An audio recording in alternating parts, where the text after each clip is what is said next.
Hello there, everybody. My name is Mist, like the sky after a storm, and I'm a mermaid. Have any of you ever met mermaids before? Wow, I don't get to come to the surface very often anymore and see humans like you. There was a time a long time ago when I got to sail the seven seas with the pirate ship, but that was many, many rotations around the sun ago.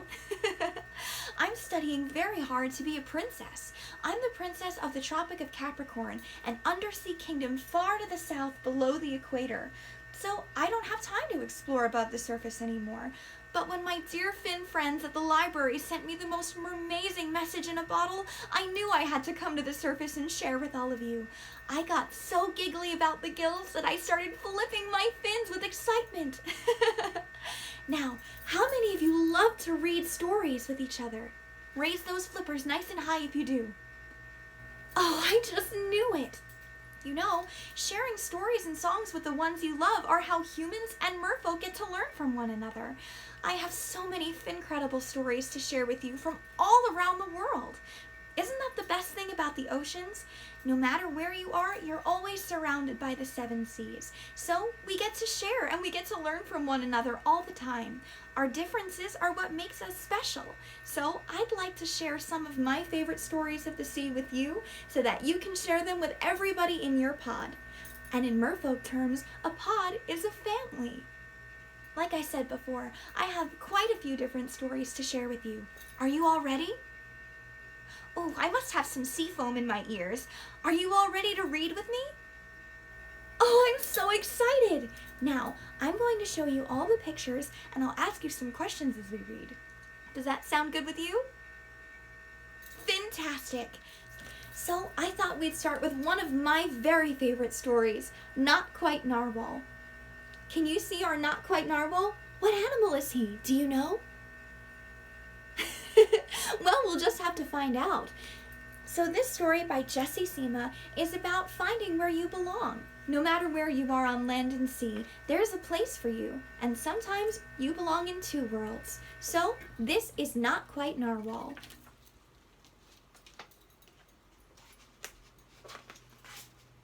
Kelp was born deep in the ocean. There he is. Do you see him in his little clamshell bed? How sweet he is. He knew early on that he was different from the other narwhals. His tusk wasn't as long as everyone else's. He had different taste in food, and he wasn't a very good swimmer. Narwhals are cetaceans, or whales, that live in the Arctic Ocean. They live in very cold temperatures, and they have these beautiful horns to help them hunt. Kelp is a little bit different than his pod.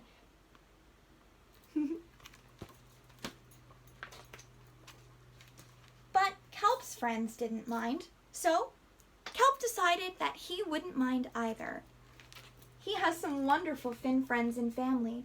Even if he is a little bit different, they still love him for who he is. And that means that Kelp didn't mind that he was a little bit different too. That is until one day he was swept away by a very strong current. Can we pretend we're swimming through a really strong current? Whoa, those waters are really powerful, aren't they? He says, "I wish I were a better swimmer. Oh no, look at him go. He's being carried away by that really fast current. I hope he'll be all right." Kelp found himself at the surface, closer to the land than he'd ever been before. High up on a cliff, he spotted a mysterious, sparkling creature. It looked so familiar because it looked like Kelp. There he is at the land, and do you see what creature is atop that cliff? It looks just like him. I wonder what it could be. Kelp swam toward the land as fast as he could, which wasn't very fast at all, in the hopes that he could catch up with that creature that looked just like him. So, do you see how long it took him to swim over to the cliff? He swam by night, then through sunrise, and then to the middle of the day. He might be a slow swimmer, but Kelp is very determined. When he finally reached the shore, Kelp felt a little bit anxious. He'd never left the ocean before. He was nervous about walking for the first time, but all the land creatures made it look so easy. Have you ever walked on land for the first time if you have a tail? Oh, getting the hang of which way is left and which way is right is tougher than it looks. So what land creature do you think Kelp is going to ask for help? Do you know what land creature that is? Oh, very good. That's a crab. How do crabs walk? Can you show me? That's right. Crabs scuttle from side to side. Can you show me their claws? What do you think? Do you think Kelp can walk like a crab? Well, let's find out. Oh, it wasn't so easy. But eventually, he got the hang of it. So, there's Kelp trying to scuttle like a crab. And then what is he trying to follow along with? Is that a frog? It looks like he's playing leapfrog, doesn't it? But who does he end up following that shows him how to walk? That's right, a turtle. Sometimes slow and steady wins the race. And I think Kelp did a very good job learning how to walk one foot in front of the other, just like a slow but patient turtle. Everything on land was strange and beautiful, but also a little bit scary. Have you ever been scared of something you've never experienced before? I think you and Kelp have a lot in common. Kelp began to think that he might never find that creature that looked just like him. But he stumbled out of the forest. There's that dark, scary forest with little Kelp all by himself. Do you think he's a little nervous, not knowing what he's going to find when he walks out of that forest? Well, let's see. Kelp found land narwhals. Look, land narwhals. They look just like him, with a beautiful horn too. And then one of the land narwhals says, actually, we're unicorns. And by the looks of it, Kelp, so are you. Wow, look at all of those beautiful rainbows. Kelp finally found someone who looked just like him. Kelp had never heard of unicorns before. They taught him all sorts of new things about his tusk. We call them horns, the unicorn said. They introduced him to unicorn delicacies, and they even showed him how to gallop. Unicorns are a lot like horses, right? Can you show me how a unicorn would gallop? Oh, mermazing!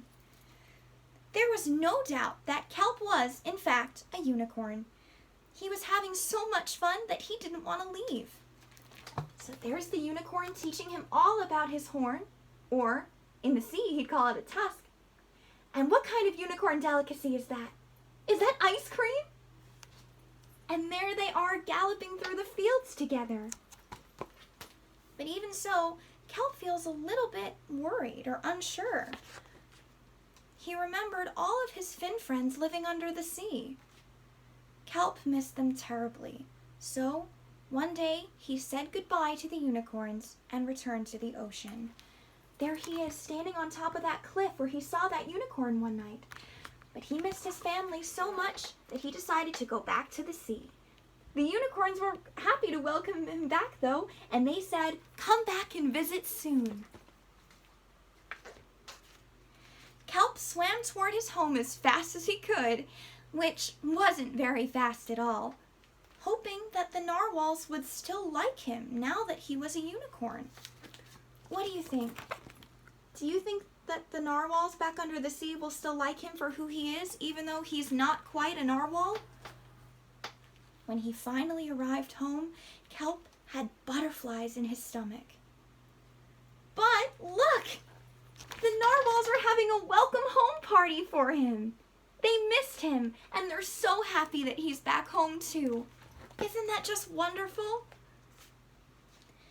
Kelp took a deep breath and told his friends the news. Can we all take a deep breath just like Kelp?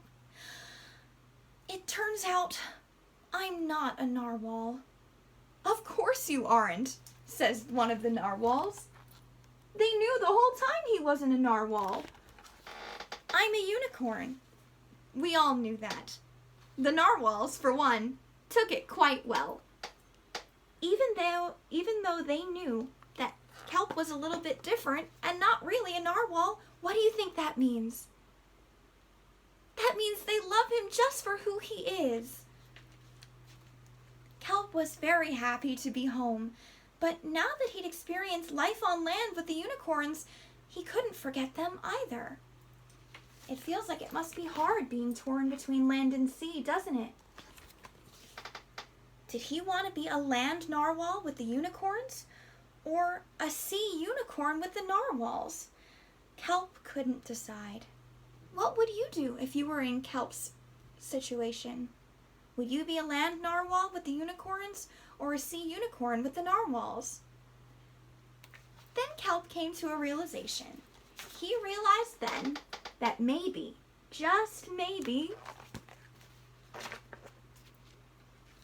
there he is, just maybe. What do you think they're planning, everybody?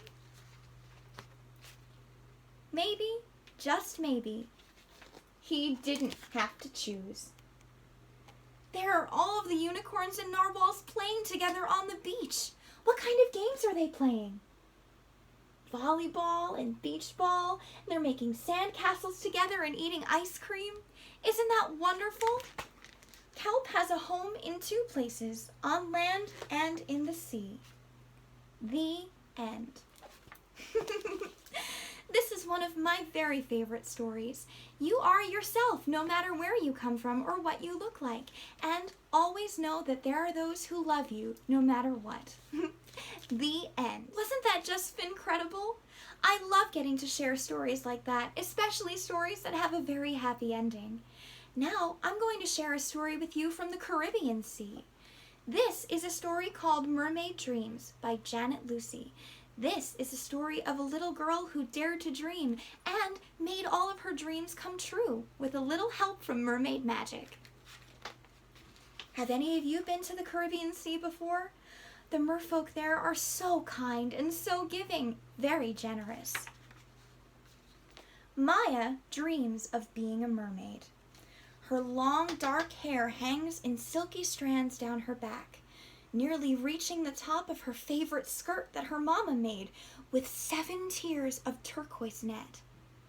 Maya dances to Caribbean mermaid music and feels the skirt's waves on her strong, agile legs. Have you ever dreamed about being a mermaid or a merman before? That would be a dream come true for Maya. Maya loves the pool at the park where she takes swim lessons all summer long. Her stroke is sure and strong from one side to the other. She can float on her back forever. She's an excellent swimmer. She holds her breath and dives for shiny coins in the shallow and the deep water. That's one of my favorite things to do while exploring, diving for sunken treasures. Maya might not be near a shipwreck, but she's still an avid diver. At the end of the summer, Maya asks, "Mama, can you sign me up for more swim lessons? I can hold my breath, but I still need to come up for air. I can't breathe underwater yet." Maya believes that if she could breathe underwater like a mermaid, she would be safe beneath the waves that frighten her. Sometimes the ocean can be a scary place with storms and dark seas, but you also feel safe under the sea too, and Maya believes that if she can breathe underwater, that she'll be safe there. Maya's mama is from an island in the Caribbean Sea. You see all these beautiful pictures that Maya drew? Maya loves to hear her mama's stories of the soft, white, sandy beaches covered in shells, swimming with shimmering, colorful fish in warm, clear, turquoise water, and the rhythm of gentle waves that lulled her to sleep. We call that the Song of the Sea. Where Maya lives off the coast of California, the ocean is colder. The waves look so big to her, and they crash so loud. Maya stands on the shore, wades in up to her ankles, and watches a wave rise up. She takes a brave breath and a tiny step forward, then jumps back. She asks Mama, "Will the waves swallow me up?" At night, Maya has frightening dreams of waves, tall as towers, taking over the land. Sometimes Maya is afraid to go to sleep. Those waves can be very stormy and very large. But don't worry, Maya's mama knows what to do. One night before bed, Maya asks, "Mama, tell me again about my namesake, Yemaya." Mama carries Maya to her bed, covered in a turquoise comforter, just like the sea, and climbs in with her. As she tells Maya the story, Mama twists the many strands and colors of Maya's hair into long mermaid curls. That's a really special moment that Maya's sharing with her mama. In the beginning, Yemaya was an African Orisha, a river spirit of the Yoruba people. She swam in the rivers and the streams, slipping between rocks and smooth stones, playing with her children in the schools of fish. That's Yemaya. She's a goddess or a river spirit, and some say that she's the first mermaid. When her people were enslaved and forced to leave Africa, Yemaya followed them across the oceans, offering them comfort alongside their ships. She became the goddess of the ocean with many names: Mother Ocean, Mother of Water, and Mama Wata in Africa. Yemaya is at home in the 7 oceans, where she protects all the creatures of the sea, especially children who love to swim. Maya smiles at her mama. Yemaya keeps her people safe no matter where in the 7 seas they are, just like Maya's mama keeps her safe. One day, while Yemaya was swimming with the peaceful sea turtles, she sensed turmoil or trouble in the water. What could it be? The ocean was growing dark and rising up into a monstrous wave. "That's like my dream," Maya exclaims, eyes wide open. Mama pulls her close. There's the storm. But fortunately, Mama assures her. Yemaya swam swiftly to the surface, where she saw the people on shore running in fear as a huge mountain of water came rushing toward them. Yemaya took a deep breath, then blew powerfully into her conch shell, commanding the wave to stop.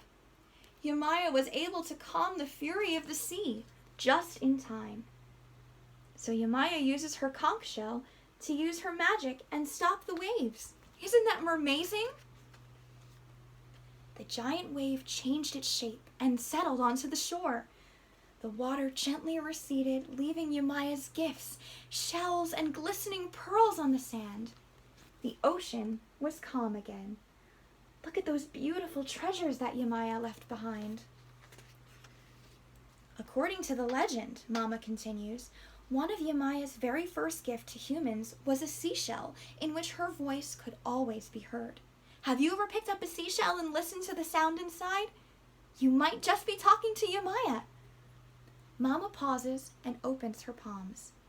This is a gift my mother gave me, one of the spiral shells Yemaya once left on the sand of our island. If you hold it to your ear, you can hear Yemaya's voice, the vibration of the sea. Through this shell, she also sings children to sleep. It's like Yemaya's lullaby, another way to protect those she loves. You see, Yemaya is a mermaid who not only lives in the sea, but also swims through dreams and comforts children when they sleep. Maya holds the spiral shell to her ear. Her body relaxes, and through her eyes are shining, her eyelids begin to flutter. I'm ready to go to sleep, Maya tells Mama, and she drifts off dreamily. The song of the sea is a wonderful lullaby. Good evening, dear one. Did you call to me? I heard the sweetest voice whisper my name. Maya's eyes open in wonder as she meets Yemaya in her dream. Yes, she replies softly. Would you like to go on a magical journey and see the beauty beneath the sea? I can't swim underwater without coming up for air yet. You can in your dreams, Yemaya assures her, extending her hand. Come with me. And Maya takes her hand. Wow, I can't wait to see the adventure they're going to go on. As they descend into the dreamy waters together, Yemaya guides Maya through the depths. And look, she has a beautiful blue tail of her own. Maya marvels at the beauty all around them. Colorful fish flutter by, giant clam shells open like fans, pearls hang among strands of seaweed, sand dollars like moons are scattered on the sandy floor. How beautiful! What a treasure the oceans are! At the end of her journey, Yemaya tucks Maya into a clam bed, a soft sea sponge beneath her head. Maya closes her eyes and smiles. Good night, dear one. Call me any time. I am always nearby in your dreams and in the sea. And remember, when you're having scary dreams, you have the power to reimagine your dreams and change the way that they end. Yemaya lifts Maya as the bubbles begin to rise. The next morning is sunny and bright. Maya stretches her long legs beneath her blanket. She climbs out of her bed, puts on her sparkling blue bathing suit, and fastens her favorite cowrie shell bracelet around her wrist. Can we go to the beach today, Mama? Yes, of course, Mama laughs. It looks like you're ready to go. Cowrie shells are often very sacred in the Caribbean, so Maya has a little bit of her Mama's island with her already. Mama and Maya walk to the shore, where they wade out together into the cool blue water. As a new wave rises up overhead, Maya smiles at her Mama, takes a deep breath, and dives through. Look, she conquered her fear. I did it, Maya shouts as she breaks through the wave. Look how brave she is, and look how happy she is, too. The end. Sharing your courage and sharing stories of your people and your homeland are so mermazing.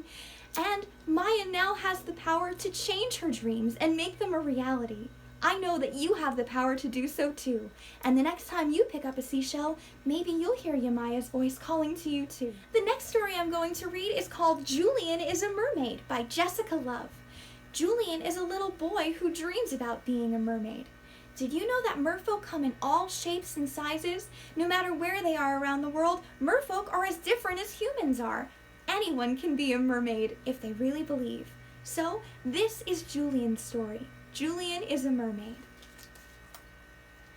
Every Saturday morning, Julian and his abuela go swimming. One day, Julian spies 3 women on the subway, and everything changed. He's entranced by their beautiful hair, their swishy, shimmering mermaid gowns, and their total confidence. When Julian gets home, all he can think of is being a mermaid himself. But what will his abuela think? So there's Julian swimming. Let's see his story. Julian is a mermaid. This is a boy named Julian, and this is his abuela, and those are some mermaids. Julian loves mermaids.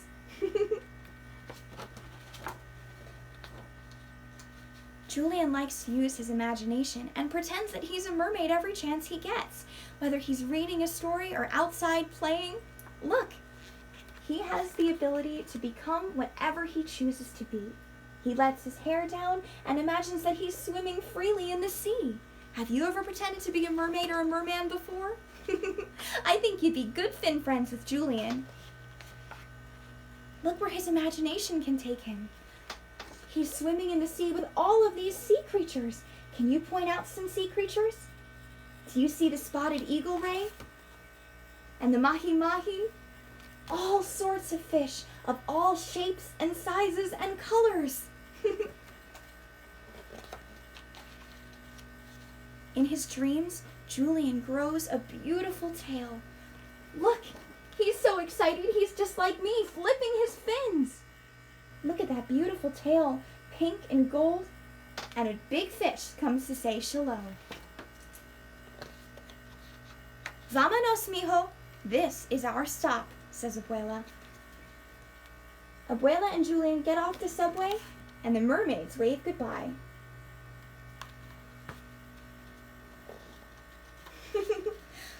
Abuela, Julian says, did you see the mermaids? I saw them, mijo, said Abuela. So there are those 3 little girls playing in the fire hydrant, splashing along just like mermaids. And there's Julian and his abuela. Abuela, Julian says, I am also a mermaid. I'm going to take a bath. You be good. Abuela goes off to take her bath, and Julian says bye-bye for now. Julian has a good idea. He kicks off his, what's that word again?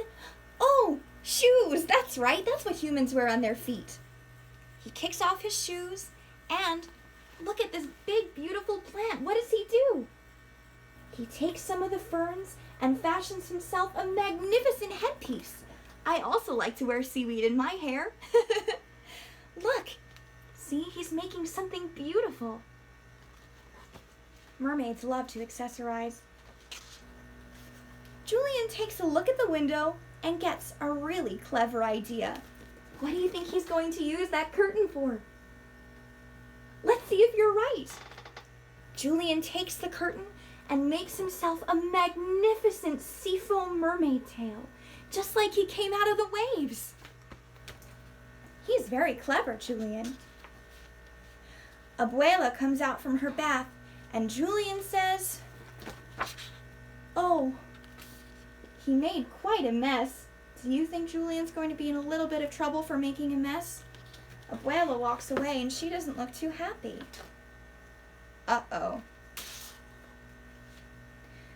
Sadly, Julian takes off his sparkly mermaid tail and looks at himself in the mirror. Maybe I'm not a mermaid, he thinks. Abuela comes back and says, come here, mijo. Do you think Julian's going to be in trouble? I hope not. Instead, Abuela gives him a beautiful pearl necklace. For me, Abuela. For you, Julian. Look, she gave him a beautiful necklace, a gift from the sea. So Julian and Abuela go hand in hand out into the city. Where do you think they're going? Where are we going, Abuela? Asks Julian. You'll see, says Abuela. Look at all of the people on the street admiring Julian's mermaid tail, and especially his beautiful pearls. Mermaids, whispers Julian. Look at all of the mermaids on land. Look at their beautiful costumes. Julian is beside himself. Just like you, mijo, says Abuela. Let's join them. It's a big mermaid parade. How magical! And they do. Julian really is a mermaid. The end. Julian proves that no matter who you are or what you look like, anything is possible. All 3 of our dreamers today, Kelp the unicorn, Maya, and Julian, use their imagination to let their dreams come true. And I hope every single one of you knows that you have the power to change your dreams too. Thank you so much for sharing these mermazing stories with me today. I hope you had a fincredible time. And if you'd like me to come back up and say shalom, just let my friends at the library know. And many, many thanks to my wonderful friends at the Library Coalition out east for inviting me to share these stories with you.